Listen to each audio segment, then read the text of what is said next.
call to arms from inside the U.S. State Department. More than 50 diplomats criticize Obama's Syria policy and call for airstrikes against Assad's forces. Also on today's program, is this the world's most dangerous rescue mission? A team prepares to fly to an isolated Antarctic research station in the dead of winter. And in Picture This, Cleveland is Believe Land. The city celebrates its first sports title in over 50 years.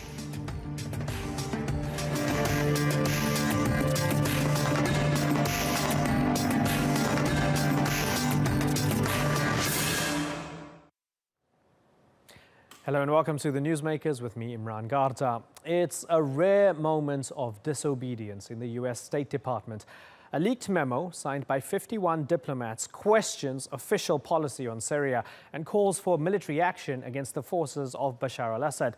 It says this will help stop attacks on civilians and increase the pressure on Assad to negotiate. The US has threatened military action before. The 2013 chemical attacks on Ghouta were meant to be President Obama's line in the sand. But with little public enthusiasm for another expensive foreign conflict, it was quickly brushed away. And in the years since, fighting Daesh has become the priority. Our newsmaker today is Obama's strategy on Syria. We ask if military action against Assad would help or hinder the search for peace.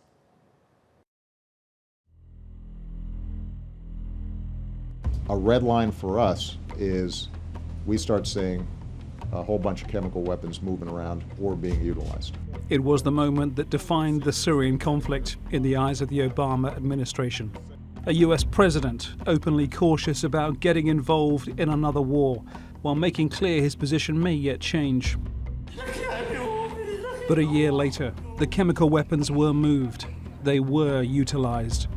Over 1,400 people died in a sarin gas attack on the outskirts of Damascus. American military reaction looked inevitable. History would judge us all extraordinarily harshly if we turned a blind eye to a dictator's wanton use of weapons of mass destruction. It was a moment that caused Obama to think and think again. He withdrew from his own red line.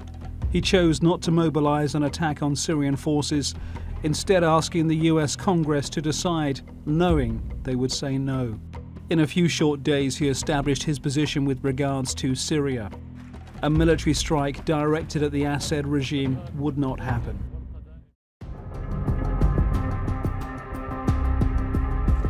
Last night, on my orders, America's armed forces began strikes against ISIL targets in Syria. There have been US attacks on Syria, but these have been limited in the main to airstrikes on Daesh targets and not directed towards the regime. They began in September 2014. The use of ground troops has been strictly limited.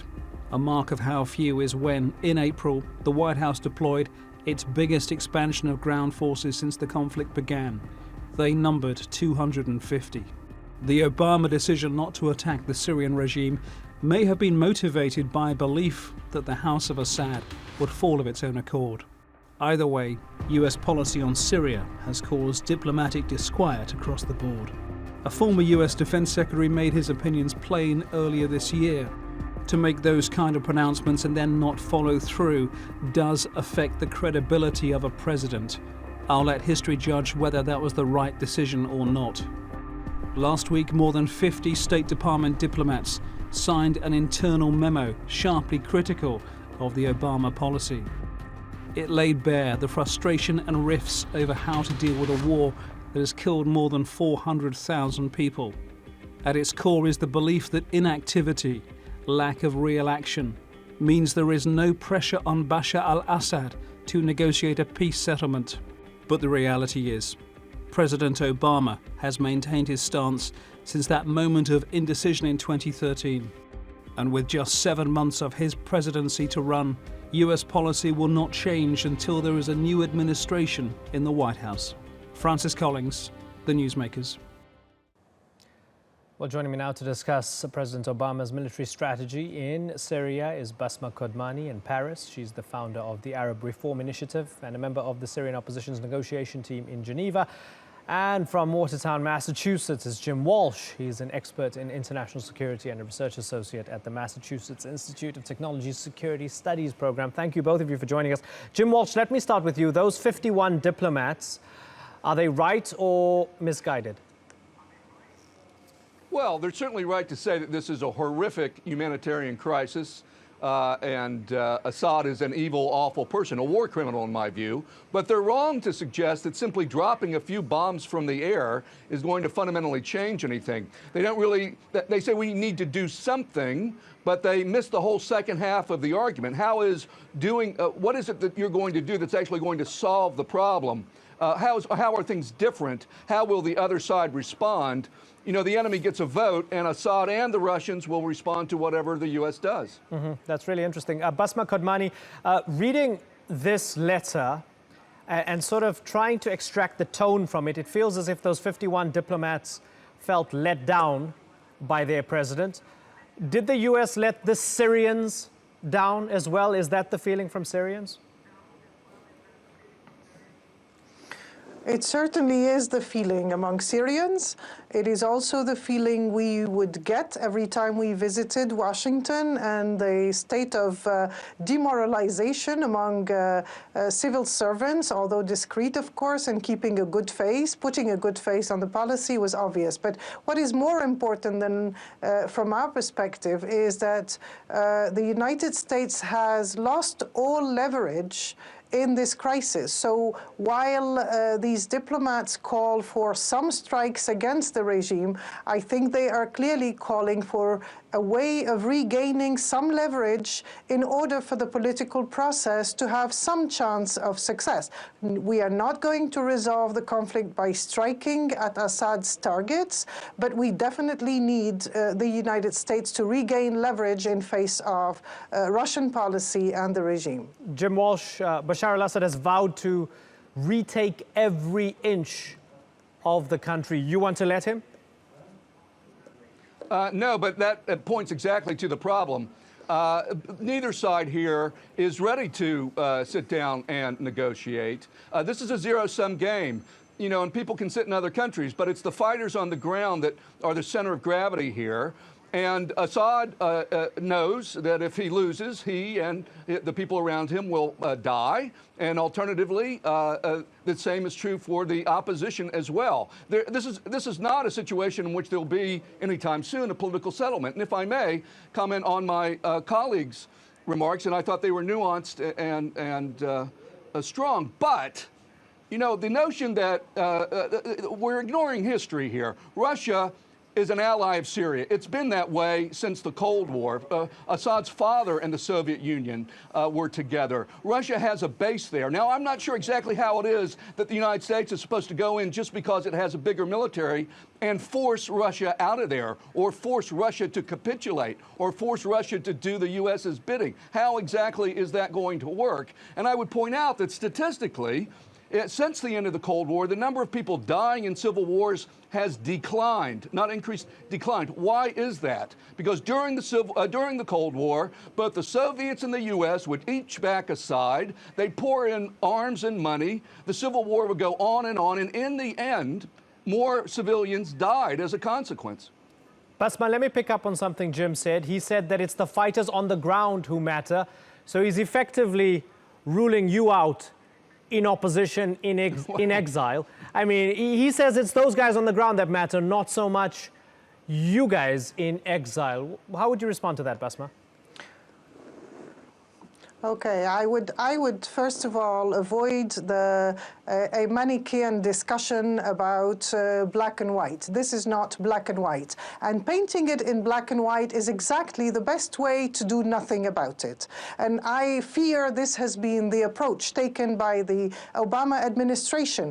Any move is seen as a slippery slope towards putting boots on the ground and going for the regime change by military means. This is not what is sought, neither by this political opposition nor by the moderate military groups on the ground. I can assure you there is a consensus there that there should be a controlled transition in Syria, a negotiated transition by which military groups, moderate military groups commit to a ceasefire, which they did, and the regime did not in February, and that these groups commit to being stabilization forces for Syria, joining the army, the national army, which they consider their own national army. So I think what we're talking about is not what you are describing here, I'm afraid.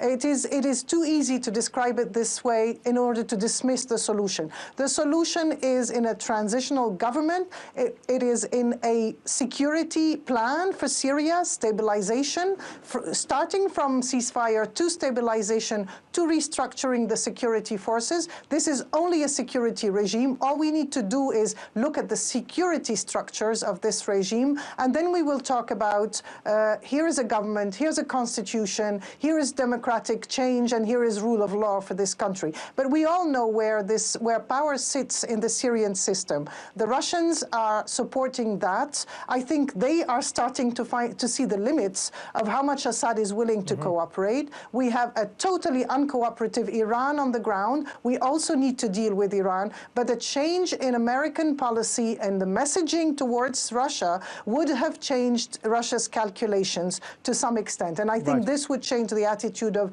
regional powers. Okay, Jim, John Brennan, the CIA director, said Assad is stronger than he was last year this time because of the Russian strikes, and that ISIS or Daesh is strong and has more fighters than Al-Qaeda had at its peak. So that's a pretty bleak outlook. With all of that in mind, you just want the United States, the only superpower on earth, to just step back and let them fight it out and not get involved?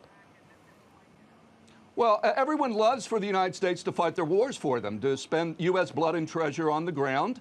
And I have yet to hear, what it is the U.S. is supposed to do. I don't think messaging using different words is going to change Russia's strategic interests. I mean, again, Russia has been there a really long time. So if someone can tell me how dropping a few bombs from the air is going to substantially change the balance of power there or change the interests of the fighters, I'm all ears. Again, it's not that I don't think there's a problem here. I think it's a tremendous, awful, god-awful problem. And again, Assad, in my view, is a war criminal. But the idea, so what is the proposal here? And how does the proposal lead to the desired outcome? I keep asking that, and I don't really get an answer to that question. So Bassma, let me put this to you. You want a negotiated settlement. Surely, to get to that negotiated settlement, somebody has to win. In order for somebody to win, there has to be more war. Does that make sense to you? Assad has to be toppled for somebody to win so that we get to a negotiated settlement? How else would it work? I happen to believe that more war is only increasing the disaster. I believe there is a solution that would start with creating some safe zone for civilians as well as for moderate forces.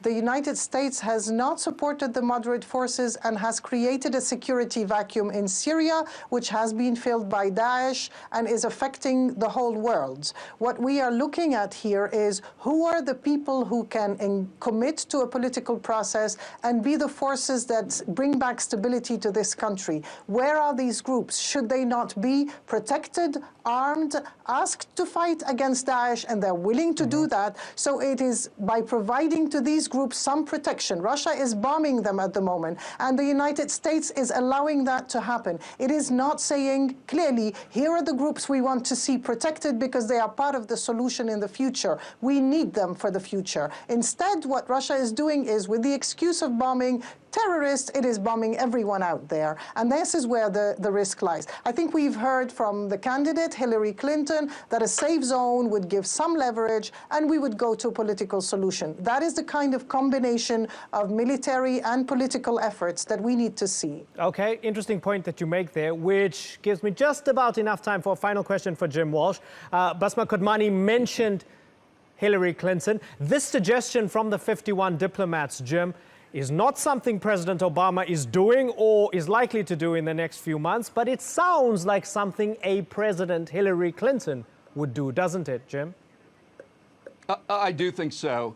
And I worry about that. Remember, you may have State Department people who wrote this memo, but Obama's military advisors are unified in opposition to some of these moves because they do see it as a slippery slope. You know, if we can protect civilians, I am all in favor of that. If you set up a no-fly zone, that means you're going to shoot down Russian planes. That means you have to have search and rescue operations. It means more people on the ground.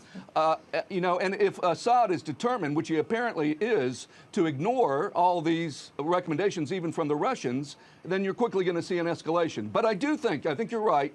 Hillary will take a more hawkish view, and if she wins, we will see an escalation of U.S. involvement in Syria. And in terms of Donald Trump, well, who knows? Jim Walsh, Bassma, Kodmani, thank you very much for joining us. Good to hear your thoughts.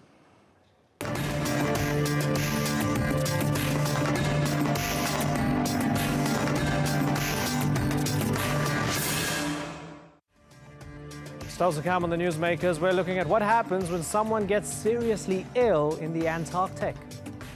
And in Picture This, Cleveland goes crazy as the Cavaliers win their first ever NBA championship.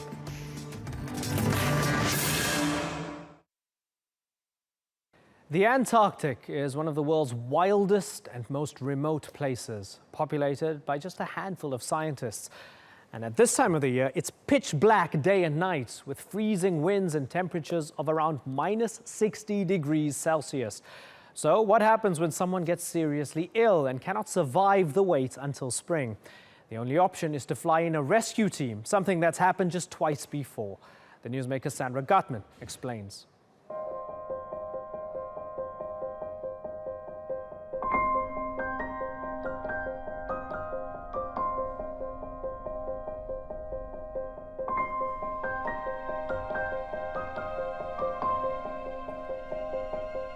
It's the world's most remote place, as beautiful as it is dangerous.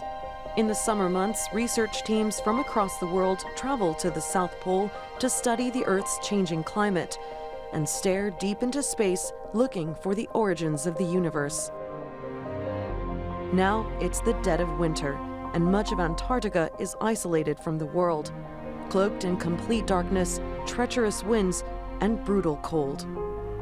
But this week, a rescue mission is going ahead to evacuate a scientist inside the Amundsen Scott Research Center who needs medical treatment. Whatever the cause, it's serious, enough to warrant a mission more complex than getting to the International Space Center.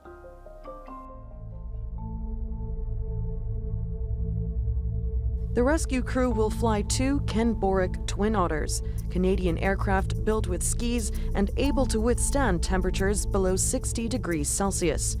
Their route takes them from Calgary to southern Chile and onward to a British research center in Rothera, where one plane remains as backup.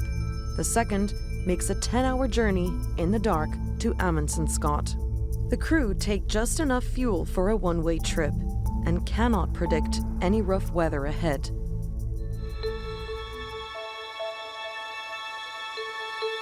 The U.S. Scientific Research Center on the South Pole has around 50 staff who overwinter for 6 months. There have only been 2 winter evacuations in the center's 60-year lifespan. Others with medical emergencies had to wait. In 1995, Dr. Jerry Nielsen was diagnosed with breast cancer and forced to administer her own chemotherapy before being rescued months later. In 2011, New Zealander Renee Nicole de Kerr suffered a stroke, but rescuers decided against traveling until the spring. The world's farthest outpost is an unforgiving environment, but for many brave men and women, the science and the Antarctic adventure is worth the risk. Sandra Gutman, The Newsmakers. Well, joining me now to explain just how complex a mission like this to Antarctica is Robert Swan. He's the founder of the 2041 Foundation to Preserve the Antarctic and is the first man ever to walk unsupported to both the North and South Poles. Thanks for joining us, Robert. Great pleasure to talk to you. So this has only happened twice before. I guess it's an indication of just how serious the situation must be there, if indeed it is a medical issue. They've dispatched 2 of these twin otters, right? Help us understand how difficult it is to get to Antarctica at this time of year, and what are their chances of getting there successfully? Well, I think one's got to look at at what you saw earlier in those beautiful photographs are the edge of the Antarctic.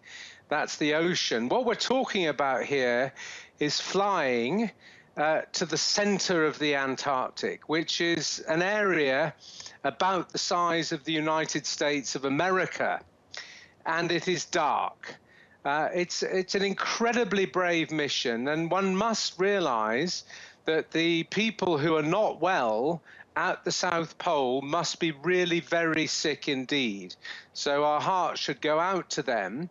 But these pilots from Ken Borak, Lutit and Carey, they are the best in the world. These planes, the Twin Otters, are robust. They land on skis.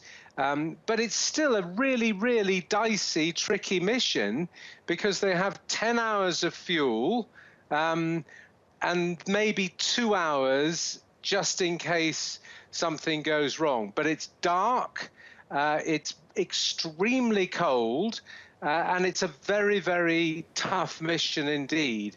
And I'm very glad that 2 planes are going, as you said earlier in your piece, one going to the British station at Rothera, which will be on standby in case something happens to the other aircraft. This is a massive undertaking, extremely brave, but trust me, I've flown with Ken Borak pilots at both poles, and if anybody can do it, they can do it. They're the best of the best. Yeah, that's good news that they've got the best of the best. Now, I've had a read of some of what the National Science Foundation and others are doing there in terms of research.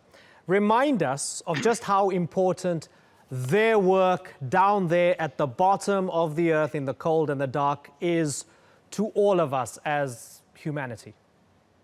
Well, it's really important, and thanks for asking that. You know, Antarctica is a natural reserve land for science and peace. No country owns it. It's the only place in the world that we all own. And every day on your news program across the world, we're asking questions about the whole issue of climate change. We're asking questions about, you know, the history of our world. We're asking questions about our place in the universe. And these are important questions that need answering. And the science in Antarctica is very much part of answering those questions. Deep down in the Antarctic ice caps lie the answers to many of the questions that we're asking. So my whole mission in life is to make sure that we keep Antarctica as this natural reserve land for science and peace. We should support those brave scientists at the South Pole. And one's just got to picture where they are. They're in the center of this area where there is nobody. There's nobody at all, the size of the United States of America, and 2 brave pilots and a medic are going to fly in and pull them out. And I just think what they do in Antarctica, it's not just at Scott Amundsen Station at the South Pole, what many scientists do around the whole of Antarctica is fantastically important scientific work. And I respect every single one of them. But I tell you what, today, fingers crossed for those brave pilots. This has been infinitely interesting. We will no doubt be following the mission very closely. Robert, thank you very much for joining us. Robert Swan joining us from California.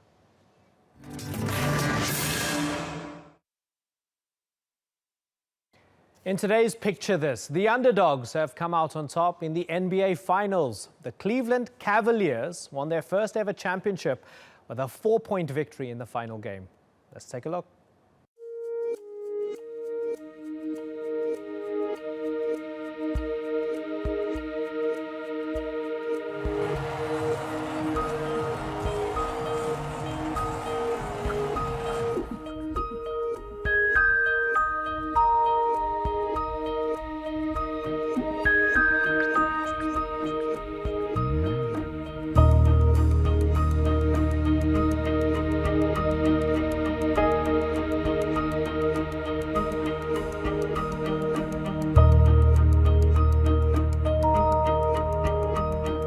that was a little icing on the cake, you know, for myself. And they say hard work pays off, and that's what happened tonight.